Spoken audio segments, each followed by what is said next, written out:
My wife and I didn't have all the luck in the world. My wife was diagnosed with stage 4 melanoma. Now, there's no stage 5, so she was supposed to die. Well, she's still living now. We've battled over a couple of cancers, but, you know, if you don't fight, if you haven't got any fight in your body, well, you may as well die now.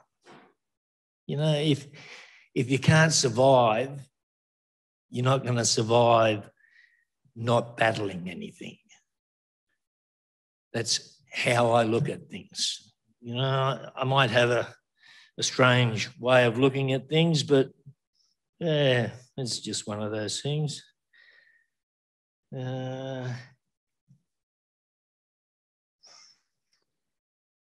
Well, what else have we got here? With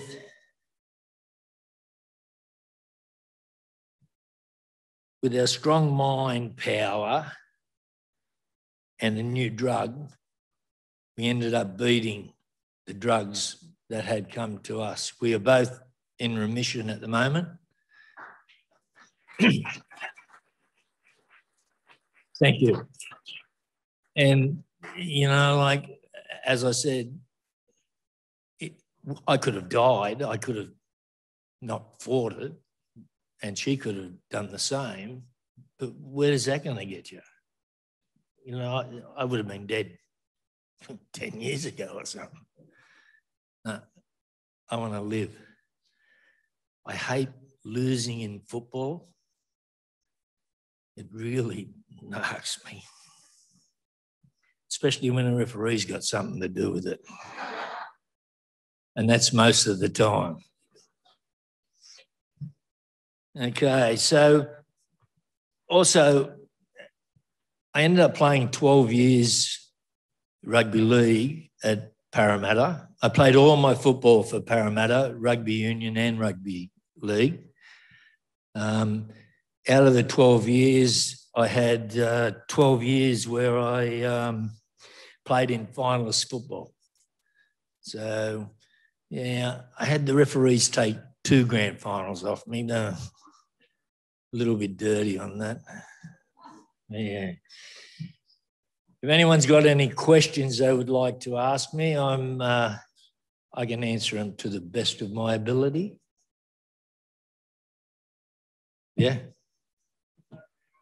I'm very good.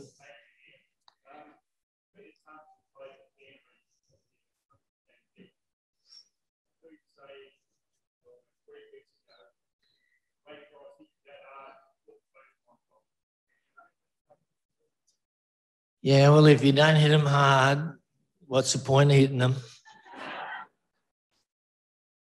You know, like, I'm not the biggest bloke in the world, but I had a tackle that a lot of people couldn't handle, and that was called a Cumberland throw.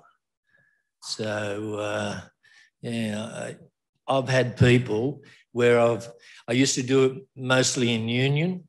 I'd get at the back of the line out and I'd stand there and I'd let him win the ball and I'd hip throw him. He'd land on the back of his neck and he'd stop breathing.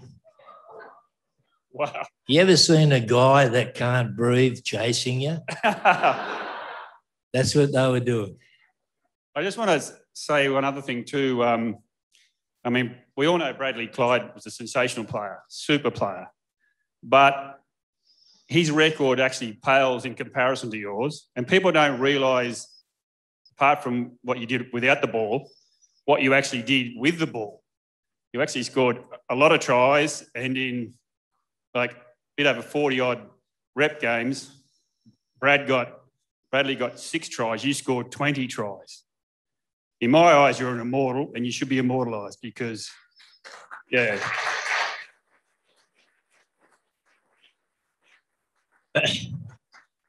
Yeah, a lot of people are saying that, but, you know, the part that I love doing is I have my say. Yeah. And let me tell you, they don't like it. Oh, that's right. I mean, so that's why I'll never be immortalised. Well, you should be. In my eyes, you are. just one thing with rugby. We went to a function one time, and Gary Pearce, who I think was a Wallaby, played the flanker for the Randwick. Yep. He came up to me and said to me, that's when I was a journalist, and he said, Adrian, I just want to tell you something about Ray Price. And I said, what's that, Gary? He said, he only played, I think, was it 7 tests in the Wallabies? I think it was, anyway, something like that. But they played against the All Blacks, and they just, huge man. And they just couldn't, even Gary Pearce said, they just could not believe long red hair in those days, flanker. Your courage, your tenacity, fearless play. I mean, what was it like diving into those rucks with those monster All Blacks? I hated losing. You'd be surprised how hating losing inspires and drives you. I just, I felt we were doing enough to win the game. So how come we're frigging losing? Yeah, it gets everyone thinking the same way. And let me tell you, I enjoyed playing the All Blacks. There was a guy called Ian Kirkpatrick, one of the greatest flankers ever to play for the All Blacks. He got one of the Cumberland throws too.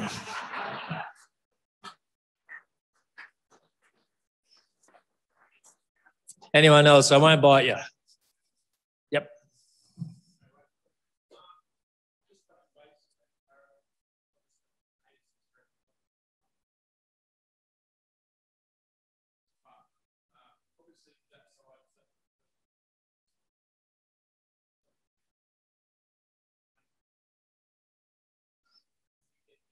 To rally behind you, because obviously every time Bulldogs had the ball on that line and there was a gap in play, you're always in their ears. So what were you saying? And obviously to get their mindset to defend the line, which was the first and only trialist grand final. Well, I never thought Canterbury were going to score in the 86. As much as the referees, there's that bloody referee again. They tried to get them back in the game, but every time they attacked our line, we had people there. And I remember even as bad as when they blew the full-time whistle, I made sure that he didn't get across the line, but yeah, I was doing my tackle to make sure that he wasn't going to score. So, yeah, there are some times when it looks as though a team should be losing, but who cares? We won. Yeah, g'day, Ray. My name's Joe, and for full disclosure, I'm a Bulldog supporter. I've noticed in the media yourself... I like playing them. Fair enough.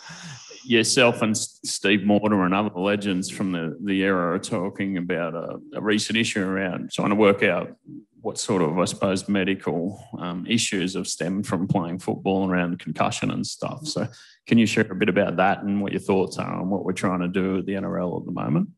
Well, I blame the referees little.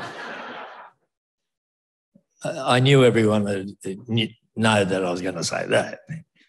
But no, I'm fair dinkum about it. Like, the referees have got all the rules in the book to cover penalising a person for doing a head-high tackle, to prevent that person from doing another one.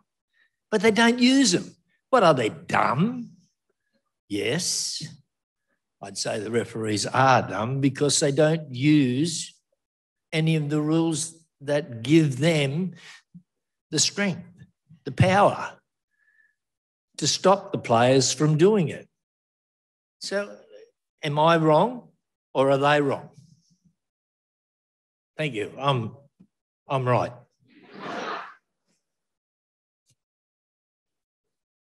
G'day, Ray. CJ here. Yep. Just wondering, what is your personal highlight of your entire career, including in the rugby union and rugby league? I enjoyed playing, as I said, the All Blacks because they've got a stigma that just sticks with them. They're the greatest side. You know what people don't do to the All Blacks? Belt them. I don't mean fisties. I mean hit them hard in tackles. I guarantee you start doing that, you'll be starting to beat the All Blacks, I can tell you that. No one likes to be belted. Even I hate being belted. My league, the best was the last and the 86 grand final, captaining the grand final and winning. You know, that's the best thing you can do in league. Yeah, so now I had a great career. I played in one of the best sides you can ever play in. I played with some of the best coaches, Jack Gibson, Ron Massey as a duo, and also John Money. John Money became a coach when he started listening to his players. And then he never looked back. So, yeah, we can help people out.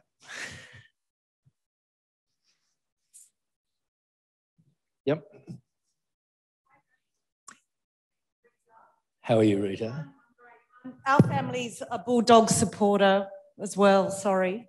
I've got a son here who's playing rugby league and loves rugby league. What can you tell the young kids today to inspire them in rugby league and to have a career in rugby league? What advice would you give those kids? My son. You've got to be fit. That, you know, don't let anyone tell you you can't be fit. If you can't run as fast at the end of the game as you started the game, don't play. If you can't tackle and hurt someone, I know that sounds severe, but let me tell you, they're going out there to hurt you. So you get in first, hurt them. Okay? If you can't do that, don't play. It is a hard game, but it's not that hard that you can't play it. If you're fit, you're feeding them 3/4 there. So you want to make sure that you do a lot of run, because if you can't run as fast at the end of the game, they're going to run past you, aren't they? So make sure that you're as fit at the end of the game as you are at the start of the game, all right? And I guarantee you, you will enjoy the game a lot more. And if you can tackle, make sure you put your shoulder here. See there? Right there. Put your arms around behind his bum. Pull that back and drive that forward. And I'll tell you one thing you will hear that will make you want to do it all the time. Okay, and this is what it is. It's the greatest sound you will ever hear.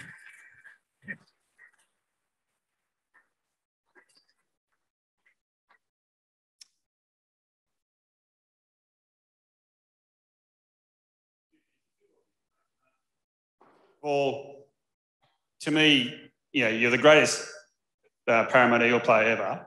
Because, yeah, they had Kenny and Sterling and those sorts of players, but they can't do it, you know, use the ball and, you know, do all the exciting, score the tries without you driving that forward pack, which was pretty unfashionable. You were the only superstar in that pack of that Parramatta forward pack.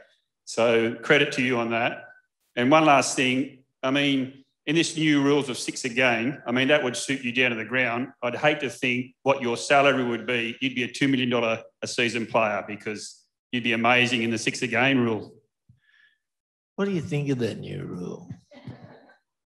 I reckon that's bullshit. Have you ever heard, have you seen how many times they start the tackle count again for one? They only do it for one. Have you ever seen them do one for 5? I've seen it once. And it was Melbourne.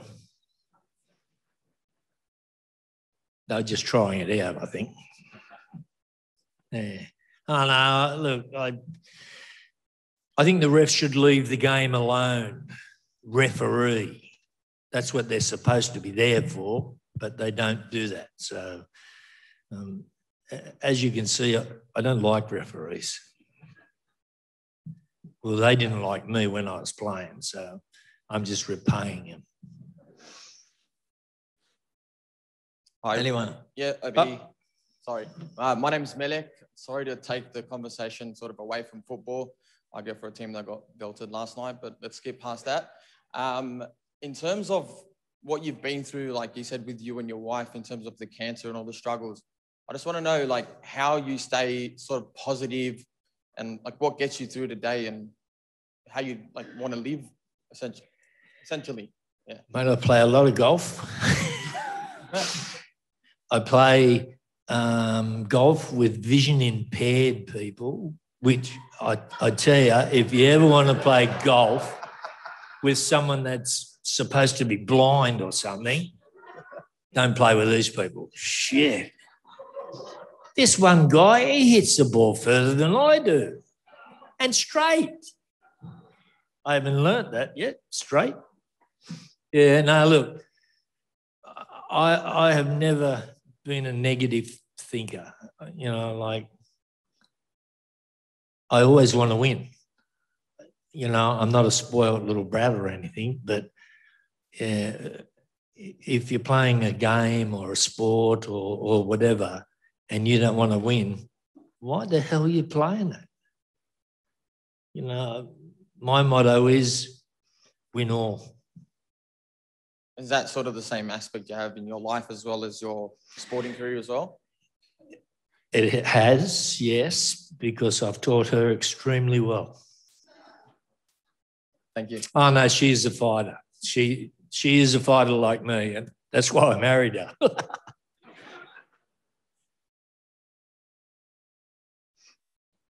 I have a question. I don't really follow football, but I want to know, do you feel accomplished now? And you've been immortalized and you feel idolized by so many people. Do you feel proud of yourself now, or are you still seeking more and more?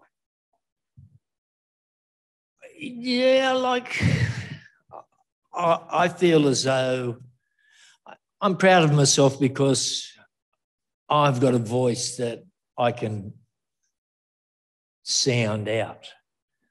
And to me, that makes me a lot prouder than if I had a voice that I couldn't speak about. You know, like, I don't give two hoots about what the referees think, what I say about them. I really don't. I couldn't care less, so long as they fix the bloody thing up.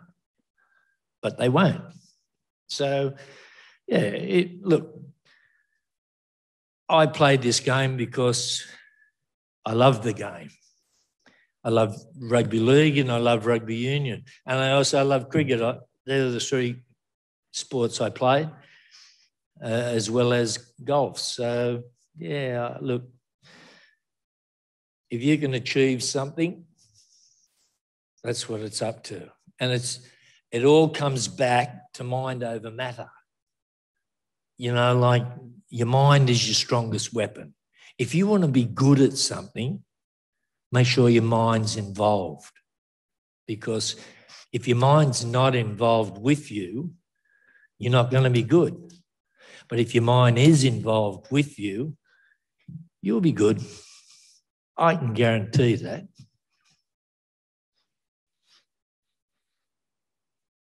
Yep.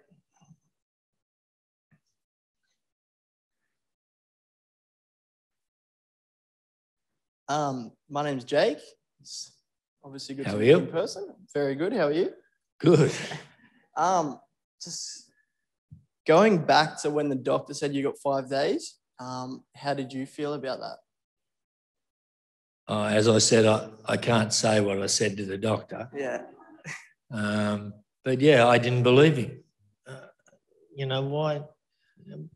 I felt as though, what are you speaking crap for?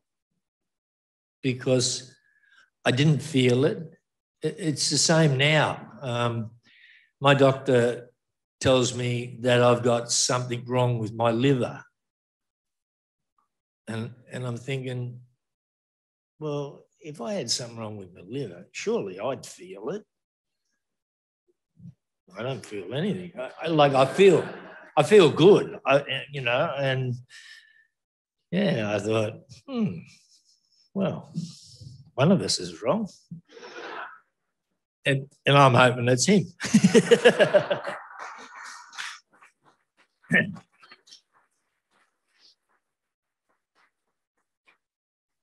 Okay, well, One more. one more.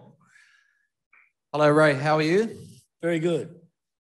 Thank you for speaking today. I think everyone would agree that your energy, we can just feel the courage of the man. Please, round of applause.